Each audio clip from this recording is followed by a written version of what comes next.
শুভ সকাল বন্ধুরা, নতুন একটা দিনে নতুন সকালে আপনাদের সকলকে স্বাগত জানাই আমার বঙ্গ উপমা চ্যানেলে। সকাল থেকে উঠে স্নান টান করে রেডি হয়ে ওদিকে রান্নাও বসিয়ে দিয়েছি। আর আজ হচ্ছে ফলারানী অমাবস্যা। অনেক জায়গায় অনেক বড় করে উৎসব হয়, ধুমধাম করে পুজো হয়। তবে আমাদের বাড়িতে যেহেতু মা তারার মূর্তি আছে সেই জন্য একটুখানি পুজো করা হয়।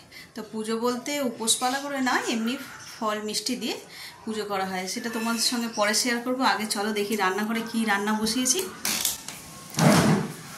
আজকে কালকে না আমাদের পাড়ায় কচু শাক বিক্রি করতে আসে একজন দিদি। তো তার কচু শাক নিয়ে সে আবার কেটে কাটে রেডি করে নিই, মানে আমি বলি যদি কেটে দেয় একটু সুবিধা হয়, ওকে বলেছি কেটে একেবারে রেডি করে নিয়ে আসবে। তো ওই কেটে নিয়ে আসে। সেই বাপের বাড়িতে গেছিলাম, ওখান থেকে নিয়ে এসেছিলাম কচু শাক, সেই খাওয়া হয়েছিল। আর এই আজকে যে সিদ্ধ করে নিয়েছি, এটা আজকে চিংড়ি মাছ দিয়ে করবো। সবসময় নিরামিষ দিয়েই করি, আর এটা চিংড়ি মাছ আজকে। আর এই হচ্ছে ডাল সিদ্ধ হচ্ছে, ডাল হবে। আর আজকে করব ডিমের কারি। আর এখানে ভাত বসিয়ে দিয়েছি। আর একটা দরকারি কাজ এখন সারবো। তো দিদির বাড়ি থেকে যে আমগুলো পাঠিয়েছিল, দেখি ওগুলো পেকেছে কিনা। আর এই যে ঝুড়ি নিয়ে নিয়েছি, এতে করেই নিয়ে আসবো। চলো যাই দেখি।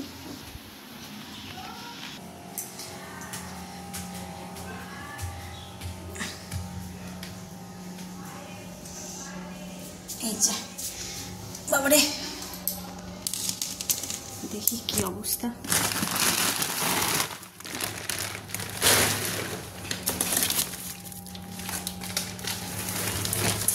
পাকেনি নাকি? ও না, এগুলো সবুজই থাকবে, নরম হয়ে গেছে সব। এটা একটু রং ধরেছে।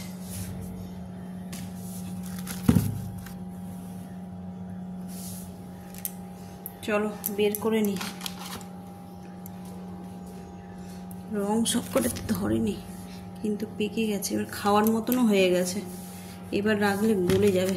গাছের আম তো, এগুলো হিমসাগর নয়, এই যে এমনি কি আর বলবো, আটি ফেলে যে গাছগুলো হয় না, ওই টাইপেরই আম। দেখি মিষ্টি হয় কি। পেকে তো গেছে সবে, নরম হয়ে গেছে। রং হয়নি কিন্তু নরম হয়ে গেছে।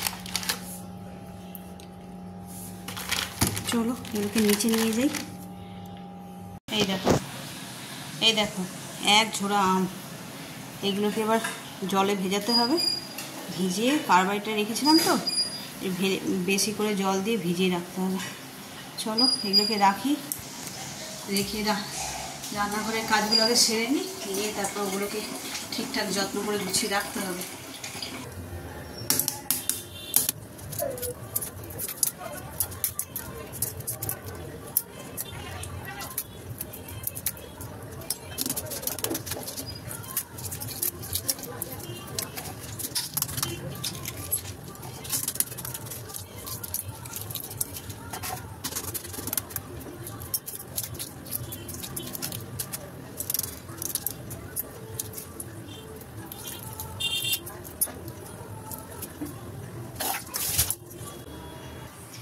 কচু শাকটা করবো বলে কড়াই তেল নিয়ে নিয়েছি, আর তেলটা গরমও হয়ে গেছে। এর মধ্যে ফোড়ন দেব জিরে আর শুকনো লঙ্কা। একটু লাল লাল হয়ে আসলেই, আমি চিংড়ি মাছগুলো আগে থেকে ভেজে রাখিনি, তার কারণ এই চিংড়ি মাছের তেলের মধ্যেই আমি কচু শাকটা করবো বলে এই ফোড়নের মধ্যেই চিংড়ি মাছটা।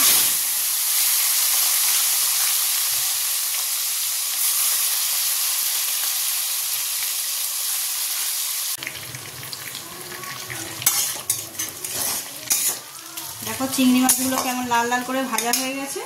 এরপর এতে দিয়ে দেবো জিরে গুঁড়ো। এতে বিশেষ কিছু মশলা আমরা দিই না, নুন আর চিনিটা দেবো, আর অন্য কোনো মশলা দিই না। চিংড়ি মাছের গন্ধতেই কচু শাক রান্না হয়ে যাবে। চলো এটা ভালো করে, মশলাটাও ভাজা হয়ে গেছে। এবার এর মধ্যে কচু শাকটা দিয়ে দিই।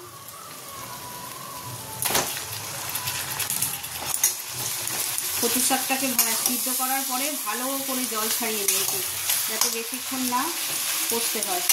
জল মারতে অনেক সময় লাগে, তার ওই জলগুলো খাওয়াও ভালো না, তাই আমরা ভালো করে চেপে চেপে জলগুলোকে বের করে দিই। এটা একটুখানি মধু, তারপরে এটা দেবো চিনি, পরিমাণ মতন চিনি।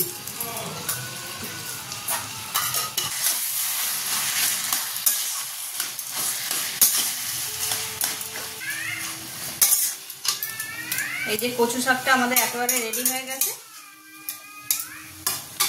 আপনারাও এইভাবে করবেন, খুব সুস্বাদু হয়। এতে বেশি মশলাপাতি দেওয়ার প্রয়োজন হয় না। এই যে আমাদের লাল লাল ডিমের কারি একেবারে রেডি। ব্যাস, এটা ফুটে গেছে। আর এতে অল্প একটু গরম মশলা দেবো, দিয়ে আর নামিয়ে নেব।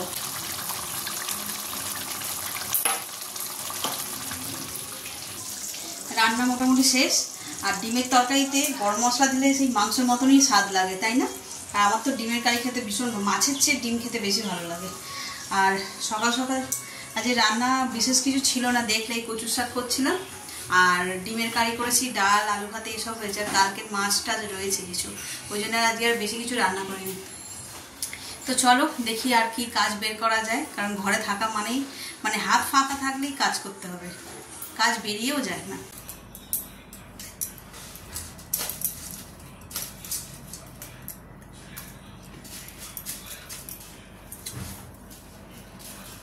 রান্নাঘরের কাজকর্ম সব সেরে এখন চলেছি ব্রেকফাস্ট করতে। আজ ব্রেকফাস্টের হেভি লোভনীয় খাবার আমার জন্য অবশ্য, মুড়ি, ঘুগনি, শসা, পেঁয়াজ, চানাচুর। আমার মুড়ি খেতে ভীষণ ভালো লাগে। ঘুগনি ছিল, আমি তাই আর পাউরুটি খেলাম না, আমি মুড়ি খাই, ঘুগনি মুড়ি। কার কার ঘুগনি মুড়ি খেতে ভালো লাগে জানিও, আমার তো দারুণ লাগে। ঘুগনি মুড়ি না, বাঁধাকপি, শীতকালে যখন বাঁধাকপি হয় সেই বাঁধাকপি তরকারি দিয়ে মুড়ি খেতে ভালো লাগে।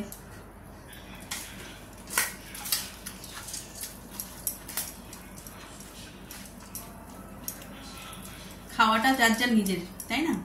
কার যে কোন জিনিসটা খেতে পছন্দ করে, হয়তো এমন কোনো জিনিস যেটা আমি একদম পছন্দই করি না খেতে, কিন্তু সেইটা আবার কেউ অমৃতর মতন করে খেয়ে ফেলে।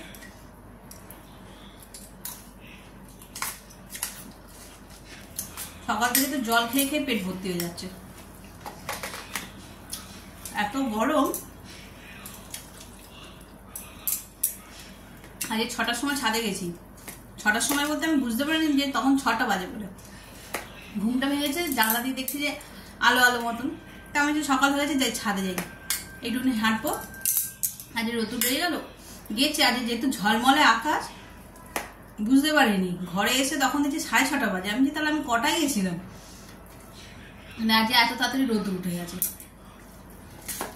আর সেই গরমও পড়েছে।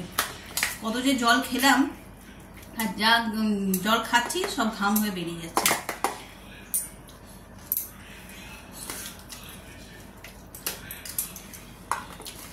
রান্নাঘরের কাজ হয়ে গেছে, ভাবছি যে ফ্রিজটা পরিষ্কার করবো। তাড়াহুড়ো করে রান্না করি, বেঁচে যাওয়া খাবারগুলো যেগুলো থাকে সেগুলো সব ফ্রিজে থাকে, কখনো বের করে খাওয়া হয়, কখনো খাওয়া হয় না। এই করে করে ফ্রিজ ভর্তি হয়ে যায়। তবে কাটা কাটা লেবু সবার ফ্রিজেই থাকে, আমার একার নয়। ওইগুলো মনে যেন ফেলতে গেলে মায়া লাগে, আবার না ফেললে দেখি বেশ কিছুদিন পরে শুকিয়ে একটা নোংরা তৈরি হয়েছে, আবর্জনার মতন। ওইগুলোই আজ সব পরিষ্কার করবো।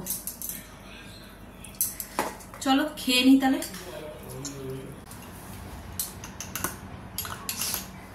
এখানে বসে তো টিফিন খাচ্ছিলাম, আর ওই যে আমার দিদির বাড়ি থেকে যে আমগুলো দিয়েছে দেখালাম সকালে, আমগুলো খুব একটা মিষ্টি না, টক টক মতন। তাই ছেলেকে বললাম যে তুই এমনিতে জুস বানাস, তাহলে ওই আমগুলো দিয়ে জুস বানিয়ে খাবি। ওই যে জুস বানিয়ে আমাকে দিয়েছে। এটা জুস না আমের দই কে জানে। দেখো শুধু পাল্পগুলো বের করেছে, যতগুলো আম নিয়েছে পেরেছে, আর পাল্পগুলো বের করে এটা নাকি জুস। জুস তো লোকে স্ট্র দিয়ে খায়, এটা স্পুন দিয়ে খেতে হবে। এত ঠিক করে বানিয়েছে, কিন্তু খেতে ভালো হয়েছে। এইগুলোতে আইসক্রিমও বানানো যায়, তাই না রে বাবু? এরকম করে না খেয়ে আইসক্রিম বানিয়ে নিলেই তো হয়। তুই এটা খা, বাকিগুলো আমি আইসক্রিম বানাবো। চলো যদি বানাই তাহলে তোমাদের সঙ্গে শেয়ার করবো। সকালে বলছিলাম ফ্রিজটা পরিষ্কার করতে হবে। ফ্রিজ পরিষ্কার করার জন্য আলাদা করে সময় বের করা যায় না। যেদিন যেদিন রান্না কম থাকে সেদিনকার একটু পরিষ্কার পরিচ্ছন্ন এইগুলো করি। তারপরে এই আয়নার কাজ, দরজা জানলা এইগুলো প্ল্যান করে হয় না। যেদিন দেখি রান্না কম আছে বা কাজ কম আছে সেদিনকারই করে নিই। আর এই যে একটু একটু করে জিনিস, এই পাতিলেবু এইখানে তো ভর্তি হয়ে আছে, এই যে এগুলোই একটা মানে মায়া করে ফেলতে চাই না, আর না ফেললে এখানে জমে এরকম আলোচনা হয়ে যায়। চলো ফ্রিজটা পরিষ্কার করে নিই। আর কালকে সন্ধ্যেবেলাতেও হাতে সেরকম কোনো কাজ ছিল না, যেহেতু রান্নাটা করে নিয়েছিলাম তাই। তো যেহেতু কাজ ছিল না, কাল আবার রান্নাঘরটা পরিষ্কার করেছি। যাও তোমরা ওটা দেখে নাও, আর আমি ততক্ষণ ফ্রিজটা খালি করে ফেলি। ঘড়িতে 8:30 বাজে। এই রান্নাঘরে এলাম, সব তরকারিগুলো গরম করে নিই। সকালবেলা থেকে রান্না হয়েছে, সব তরকারি বেঁচে গেছে। রবিবার একটু বেশি করেই রান্না করি যাতে দুবেলা হয়ে যায়। তো এখন এইগুলোকে একটু চট করে গরম করে নিই। আর আজকে তো অনেকক্ষণ ধরে রান্না বান্না হয়েছে, রান্নাঘরটাও অপরিষ্কার হয়ে গেছে। অপরিষ্কার মানে তেল ছিটে হয়ে গেছে। ভাবছি এগুলো গরম করে একটু রান্নাঘরটা পরিষ্কার করি। চলো কাজগুলো সেরে নিই।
এই যে আমার ফ্রিজের ফাইনাল লুক। পরিষ্কার, যত আবর্জনা ছিল সব দূর করেছি। কেউ খাবার নিয়ে সব থেকে থেকে নষ্ট হবে। আর এখানে সবজির ট্রেটা ঢুকানো হয়নি, ওটা ধুচ্ছি, ওটা ধুয়ে ঢুকিয়ে। ঘড়িতে 2টো বেজে গেল। এই পরিষ্কার করতে করতে দেখো না কত বেলা হয়ে গেল। চলো তাহলে খাবার দাবার গরম করি, করে ওদের খেতে দিই। আর এখন এই পর্যন্ত থাক, আবার বিকেলে দেখা হবে। সারা দুপুর জুড়ে বৃষ্টি হয়েছে আজকে, বেশ আরাম করে সব ঘুমিয়েছি। আর এখন সন্ধ্যেবেলায় কি খাবো তাই ভাবলাম যে বৃষ্টি পড়লে একটুখানি চপ পেঁয়াজি খেতেই ইচ্ছা করে, কিন্তু আনতে যাওয়ার কেউ নেই, তাই ভাবলাম ঘরেই একটু বানিয়ে নিই বলে এই যে আলুর চপ। এই যে আলুর চপ আর মুড়ি খাওয়া হচ্ছে। ওদের দিয়ে দিয়েছি, বাকিগুলো ভেজে নিই। ছেলে খেয়ে পড়তে চলে গেল, আর অল্প কটাই আছে, বেশি নেই, ভেজে নিই।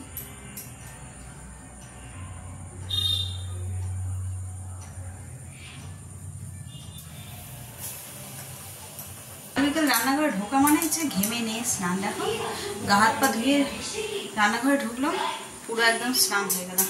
তো চলো, সব তো ভাজা হয়ে গেছে, এবার আমি একটু খেয়ে নিই। আর এই যে আমার চপ মুড়ি রেডি। এই যে